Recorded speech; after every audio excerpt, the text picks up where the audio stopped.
حدیث کئی بار پڑھی بھی کئی بار سنی بھی، مگر آج اس کا ایک اور انداز تھوڑا سا سمجھ میں آیا کہ مثال کے طور پہ ہمیں کوئی بندہ کہے اس کے ہاتھ میں 5,000 کے نوٹوں کی گڈی ہو اور وہ کہے جتنے درود پڑھو گے اتنے 5,000 روپے دوں گا، اب تمہاری مرضی ہے جب تک پڑھنا ہے۔ سچ بتائیں کتنی دیر پڑھیں گے؟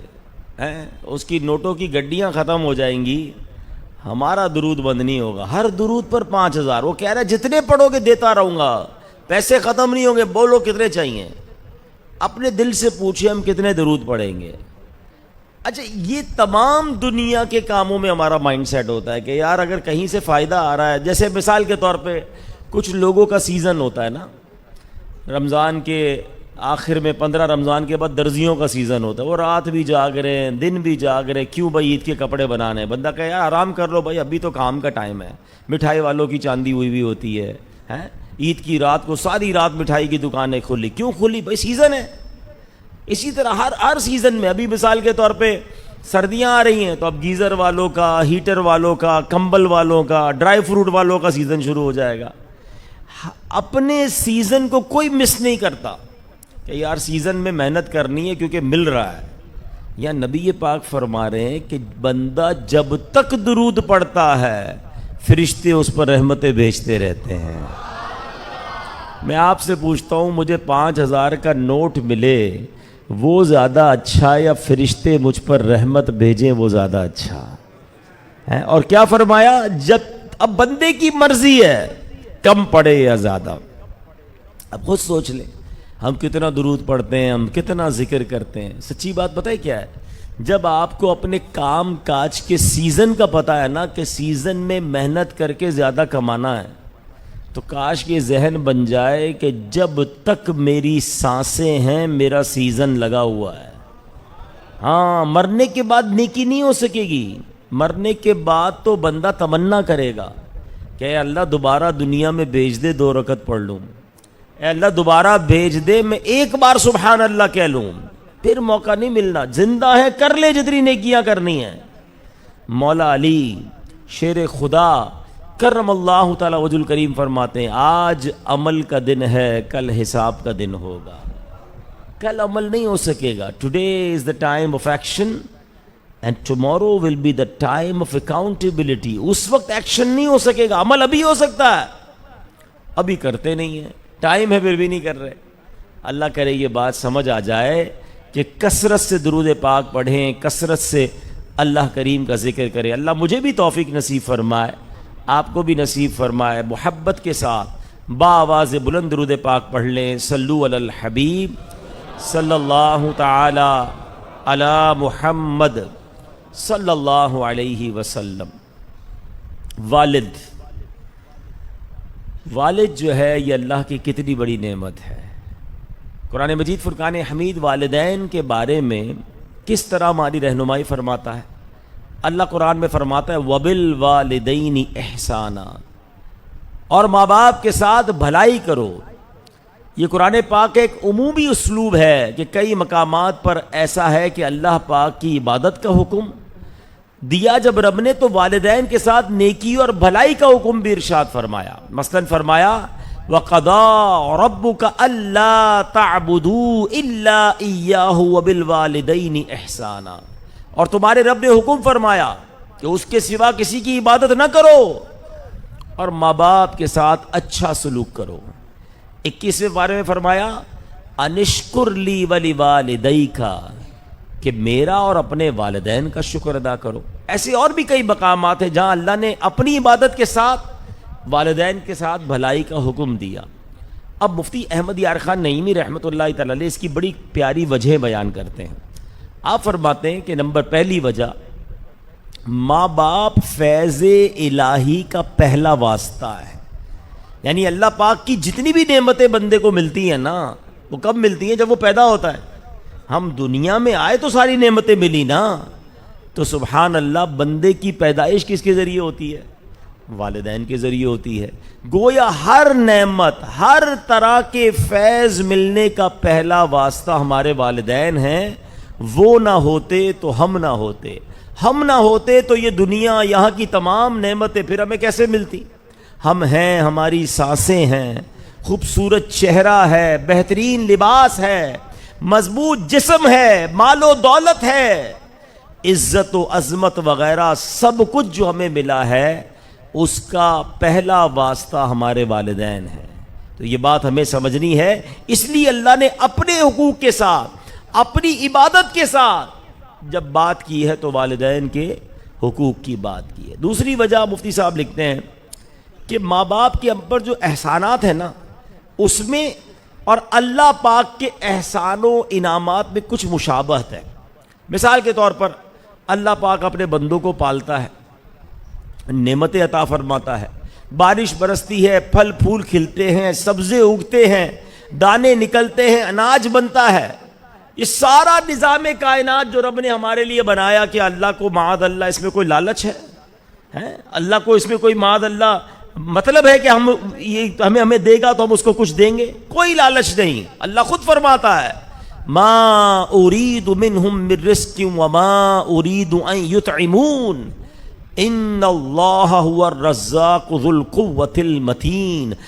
ترجمہ کنز العرفان، میں ان سے کچھ رزق نہیں مانگتا اور نہ یہ چاہتا ہوں کہ وہ مجھے کھانا دے، بے شک اللہ ہی بڑا رزق دینے والا، قوت والا، قدرت والا ہے۔ یعنی اللہ جو دے رہا ہے اس میں رب کا کوئی لالچ نہیں ہے۔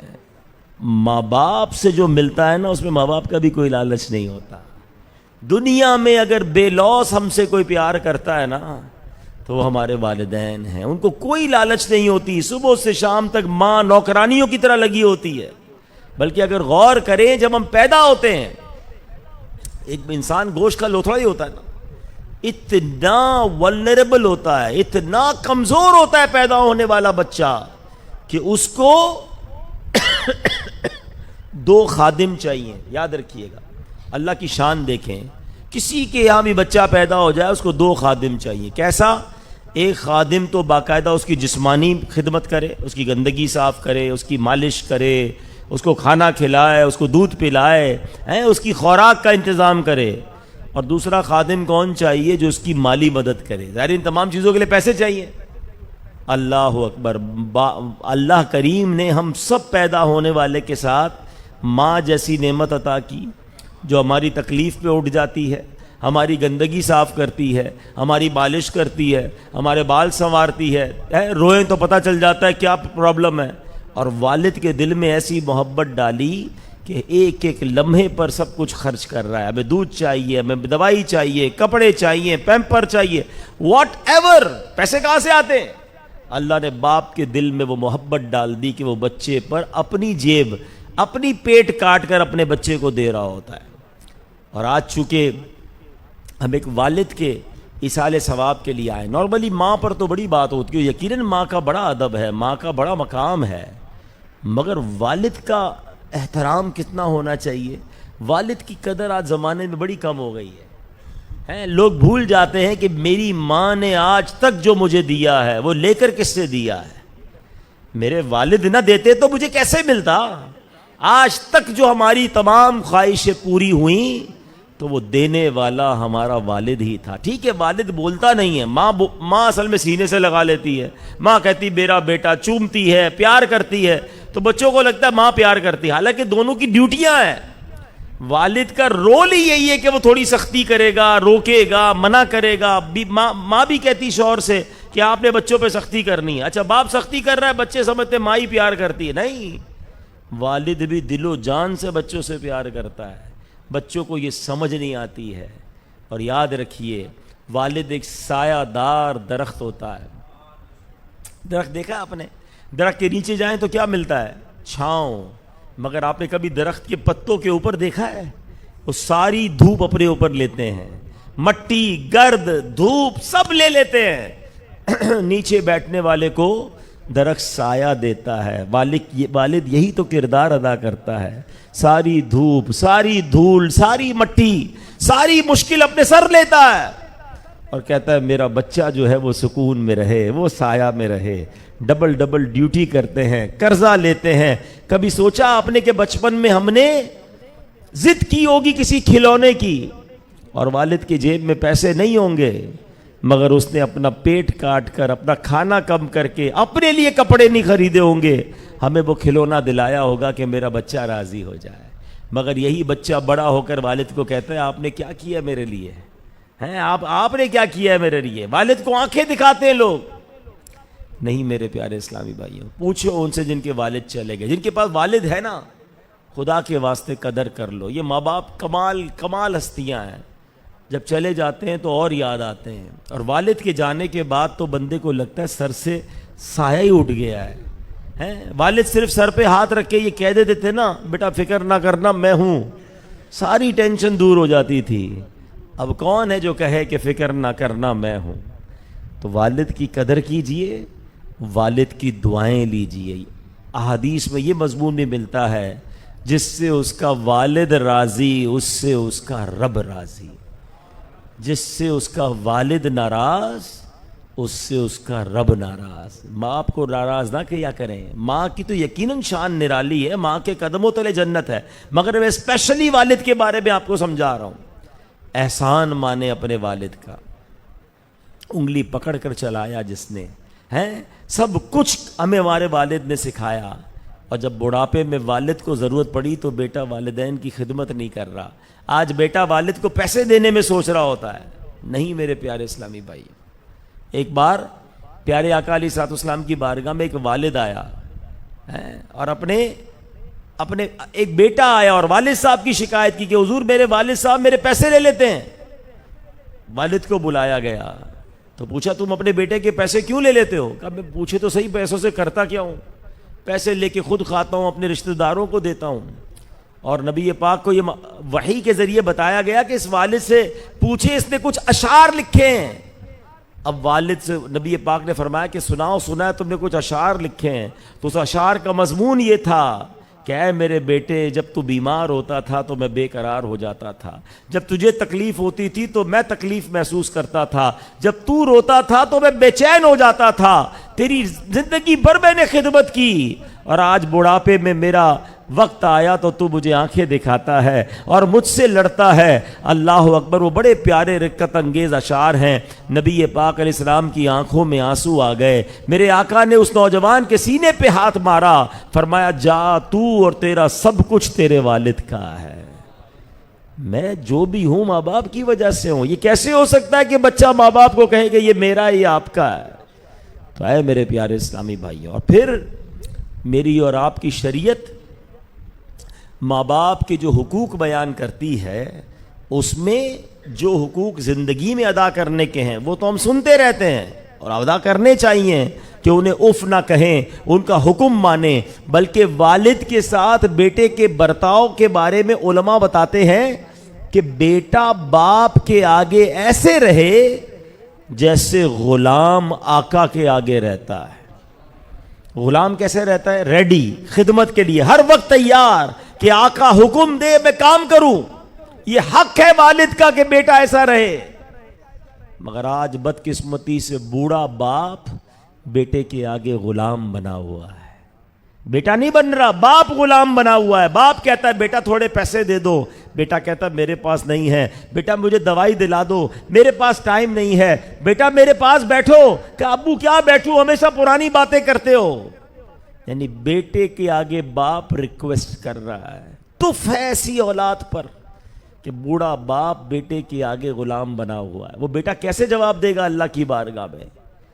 اے میرے پیارے اسلامی بھائیوں، میری شریعت ہمیں یہ سکھاتی ہے کہ آقا جس طرح غلام آقا کے آگے رہتا ہے، بیٹا زندگی میں اپنے ماں باپ کے سامنے ایسا رہے۔ آپ نے حدیثیں کئی بار سنی ہوگی، حدیث پاک کا مضمون ہے کہ جو بیٹا محبت کے ساتھ، جو اولاد محبت کے ساتھ اپنے ماں باپ کو محبت کی نگاہ سے دیکھے، اللہ اسے مقبول حج کا ثواب عطا فرماتا ہے۔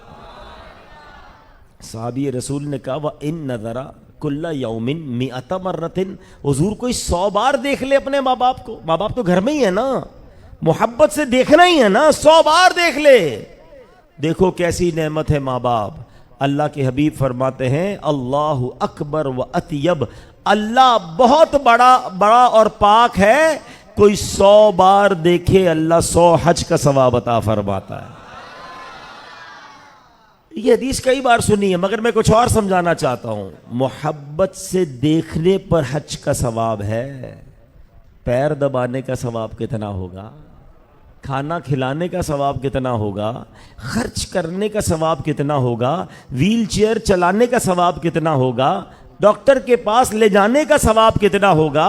اگر سبحان اللہ اللہ نے اتنی توفیق دی کہ ماں باپ کے بول و براز صاف کرنے کا، ان کو واش روم تک ان کے معاملات کو اگر نپٹانے کا موقع مل رہا ہے، سوچو اس کا ثواب کیا ہوگا. ارے جنہیں محبت سے دیکھنے پر حج کا ثواب ہے ان کی خدمت کا ثواب کیا ہوگا. مگر آج بیٹا جی چراتا ہے. ارے یہ وہی ماں باپ ہے، جب میں اور آپ بستر پر گندگی کرتے تھے تو منہ نہیں چڑھاتے تھے، اٹھا کے پھینک نہیں دیتے تھے، بلکہ خوشی خوشی وہ گندگی صاف کرتے تھے. آج ہم اپنے ماں باپ کو اس کیفیت میں دیکھتے ہیں تو منہ چڑھاتے ہیں، جی چراتے ہیں، ہاتھ نہیں لگاتے، گھن کھاتے ہیں.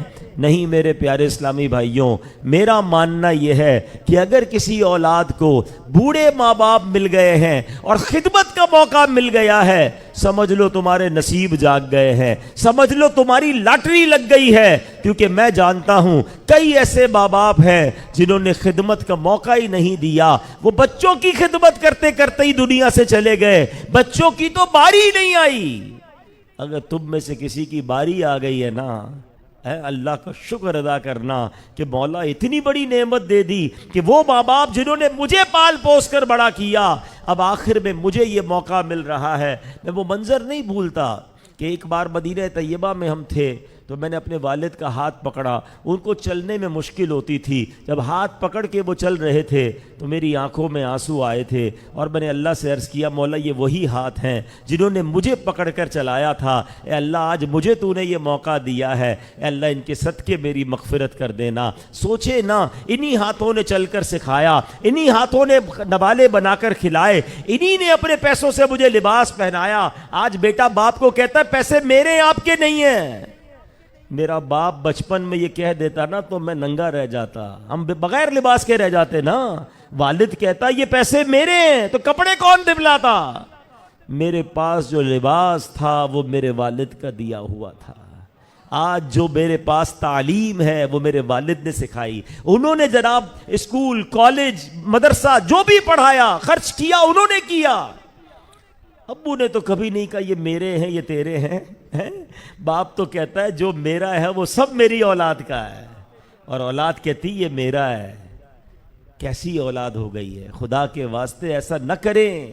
ماں باپ کو ستانا یہ جہنم میں لے جانے والا کام ہے. اور کچھ گناہ ایسے ہیں میرے پیارے اسلامی بھائیوں جن کی سزا مرنے کے بعد ملتی ہے نا، مگر ماں باپ کو ستانا یہ وہ گناہ ہے جس کی سزا دنیا میں بھی ملتی ہے. انسان کو دنیا میں دکھا دیا جاتا ہے، وہ اپنی اولاد میں دیکھتا ہے کہ اس کی اولاد بھی نافرمان ہو جاتی ہے. یہ تو کچھ باتیں میں نے ماں باپ کے ساتھ زندگی میں برتاؤ کیسا ہونا چاہیے اس پر کی ہے نا. لیکن یہ بھی غور کرنا ہے کہ ماں باپ اگر دنیا سے چلے گئے اب حق کیا ہے.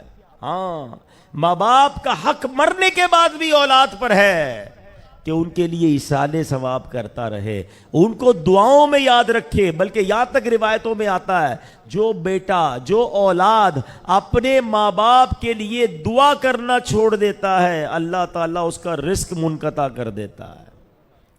مرنے کے، ان کے جانے کے بعد بھی اپنی دعاؤں میں اپنے ماں باپ کو یاد رکھیں، یہ رزق میں برکت کا باعث ہے.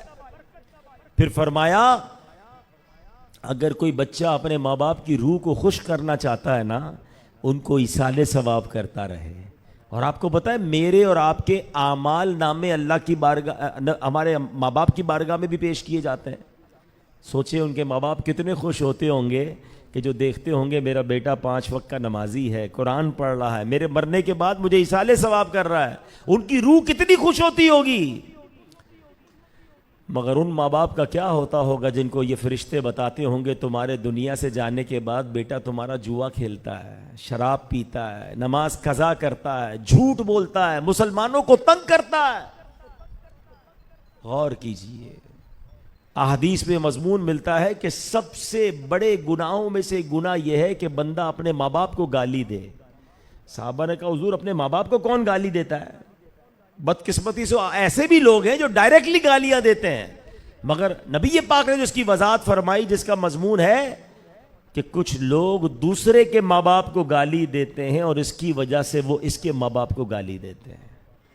کیا ایسا نہیں ہوتا کہ ماں بہن کی گالیاں دیتے ہیں، سامنے والا آپ کی ماں بہن اور والد کو گالیاں دیتا ہے؟ شرم نہیں آ رہی کہ آپ کی وجہ سے آپ کے ماں باپ کو گالیاں پڑ رہی ہیں اور لوگوں کو پرواہ ہی نہیں ہے. مرحوم میرے باپ کو، میری ماں کو لوگ گالیاں دے رہے، کیوں؟ کیونکہ تم دوسروں کے ماں باپ کو گالیاں دے رہے ہو. کون سا طریقہ ایجاد کر دیا؟ ایک اور پرابلم، زندگی ایسے گزاریں کہ مجھے دیکھ کر کوئی میرے ماں باپ کی تعریف کرے کہ یار کیا بیٹا تیار کیا ہے، کیا بیٹے کی تربیت کی ہے، ماشاءاللہ کیا کمال کا بچہ ہے.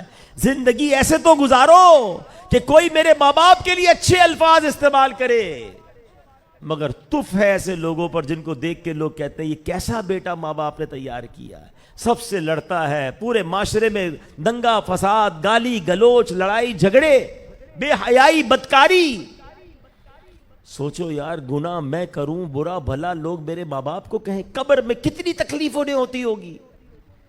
ایسا نہ کریں، زندگی ایسے گزاریں کہ زندگی میں بھی میرے ماں باپ کا سر فخر سے بلند رہے اور دنیا سے جانے کے بعد بھی میرے ماں باپ کو لوگ اچھے الفاظ سے یاد کریں کہ سبحان اللہ اولاد ایسی ہے تو والدین کیسے ہوں گے.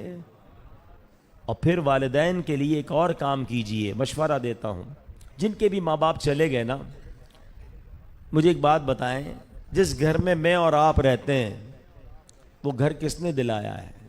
یا تو ماں باپ نے دلایا ہے یا ان کی دعاؤں سے ملا ہے. ایسا ہی ہے، ہم جس بھی گھر میں آپ رہتے ہیں، میں رہتا ہوں نا، یا تو امی ابو نے دلا دیا یا انہوں نے دعائیں دی تو اللہ گھر دے دیا. ایسا ہی ہے. اب وہ چلے گئے، اب وہ کہاں ہیں؟ قبر میں ہیں. اب ہماری باری ہے، اولاد کی باری ہے کہ وہ اپنے ماں باپ کو جنت میں گھر دلا دے. کتنا مزیدار ہے کہ امی ابو کے لیے جنت کا گھر تحفے میں. اب وہ کیسے ہو سکتا ہے؟ سبحان اللہ، کیسا میرا پیارا دین ہے اور کتنا آسان ہے کہ میں اپنے ماں باپ کے لیے جنت میں گھر کیسے بنا سکتا ہوں. حدیث پاک میں آتا ہے کہ جو اللہ کے لیے مسجد بناتا ہے اللہ اس کے لیے جنت میں گھر بناتا ہے. تو اللہ نے جن کو عطا کیا ہے وہ ماں باپ کے نام پہ مسجد بنا دے. اچھا پوری مسجد نہیں بنا سکتے، غریب ہے، کوئی بات نہیں. اسلام صرف امیروں کا مذہب نہیں ہے، یہ فضیلتیں صرف امیروں کے لیے نہیں ہیں. ایک حدیث پاک ہے جس کا خلاصہ ہے کہ جو چڑیا کے گھونسلے جتنی بھی مسجد بناتا ہے اللہ اسے بھی جنت میں گھر عطا فرماتا ہے. علماء کہتے ہیں اس کا مطلب یہ کہ اگر کوئی ایک اینٹ بھی مسجد میں اللہ کی رضا کے لیے لگا دے اللہ اس کو بھی جنت میں گھر عطا فرمائے. تو بھائی ماں باپ کے لیے حصہ ملا دے. کسی دعوت اسلامی والے تو مسجدیں بناتے رہتے ہیں نا، آپ کے علاقے میں بھی بن رہی ہوگی. جس کو اللہ نے جتنا دیا ہے، اب خود سوچ لے، کنجوسی تو نہیں کر رہا، دے لاکھ سکتا ہوں اور دے ہزار رہا ہوں، تو پھر اپنے آپ سے پوچھ لے جس کا جیسا حصہ بنتا ہے. ماں باپ نے مجھے جتنا نوازا، انہوں نے میری جتنی فکر کی، میں اسی حساب سے ان کے لیے خرچ کروں. ان کو قبر میں کیسا زبردست ثواب ملے گا. آج جس مسجد میں ہم اجتماع کر رہے ہیں یہ پتہ نہیں کتنے سال پہلے بنی ہوگی ہے، جنہوں نے بنائی ہوگی ہو سکتا ہے وہ ان میں سے بہت سارے دنیا میں بھی نہیں ہوں گے، مگر آج جو یہ اجتماع ہو رہا ہے نا اس کا ثواب بھی انہیں مل رہا ہوگا. 5 وقت اذان ہوتی ہے اس کا ثواب ملتا ہے. مسجد کمال کا کام ہے. تو میرا مشورہ ہے جس کے ماں باپ، دادا دادی، نانا نانی، بھائی بہن جو بھی رشتہ دار دنیا سے چلے گئے، آپ انہیں جنت کا گھر تحفے میں دے سکتے ہیں کہ مسجد بنائیں یا ان کے نام کا مسجد میں حصہ ملائیں. تو الحمدللہ دعوت اسلامی دنیا بھر میں مساجد بناتی ہے. آپ ہم سے رابطہ کیجئے، مل جل کے آپ کے مرحومین کے ایصال ثواب کے لیے یا تو مسجد بنائیں گے یا اس میں حصہ ملائیں گے. اللہ کریم سے میں دعا کرتا ہوں اللہ ہمارے عبد الرحمن بھائی کی جو نیکیاں ہیں، میں الحمدللہ ان کو بہت قریب سے جانتا ہوں. یہ بڑے نیک اسلامی بھائی ہیں. اللہ نے ان کو بڑی نیکی سے بھی نوازا ہے. اللہ ان کی نیکیوں کو ان کے والد صاحب کے لیے درجات کی بلندی کا سبب بنائے، ان کے والد صاحب کے لیے مغفرت کا سبب بنائے. اور ان کے والد صاحب کو جنت الفردوس میں اعلیٰ مقام عطا فرمائے۔ تمام اسلامی بھائی اول آخر 3 بار درود پاک پڑھ لیں، 1 بار سورہ فاتحہ پڑھیں، 3 بار سورہ اخلاص پڑھیں، ہم تمام مسلمانوں کے لیے، آپ سب کے مرحومین کے لیے بھی، اور بالخصوص ہمارے عبد الرحمن بھائی کے والد صاحب جناب مرحوم محمد حسین کے لیے بھی دعا کریں گے۔ الفاتحہ۔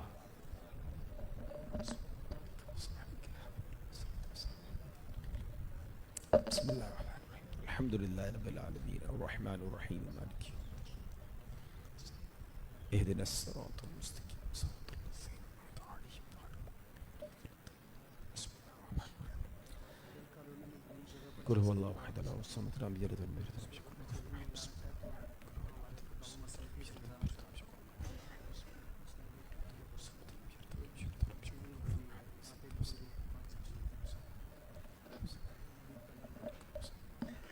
الحمد للہ رب العالمین والصلاة والسلام علی خاتم النبیین اللہم ربنا آتنا فی الدنیا حسنة وفی الآخرة حسنة وقنا عذاب النار وقنا عذاب القبر وقنا عذاب الحشر وقنا حساب المیزان وافوض امری الی اللہ ان اللہ بصیر بالعباد لا الہ الا انت سبحانک انی کنت من الظالمین۔ اے رب کریم، جو ہم نے تلاوت کی، ہماری زندگی میں جو ٹوٹے پھوٹے نیک اعمال ہیں، پیارے آقا علیہ الصلوۃ والسلام کے وسیلہ جلیلہ سے ان تمام اعمال کا ثواب ہم نبی پاک کی بارگاہ میں پیش کرتے ہیں، قبول فرما، اور پیارے آقا کے وسیلے سے تمام انبیاء کرام، صحابہ کرام، ازواج مطہرات، تابعین، تبع تابعین، اولیاء کاملین، بالخصوص پیران پیر شیخ عبد القادر جیلانی رحمۃ اللہ تعالی علیہ، تمام مسلمین، تمام مسلمات، خصوصاً بالخصوص ہمارے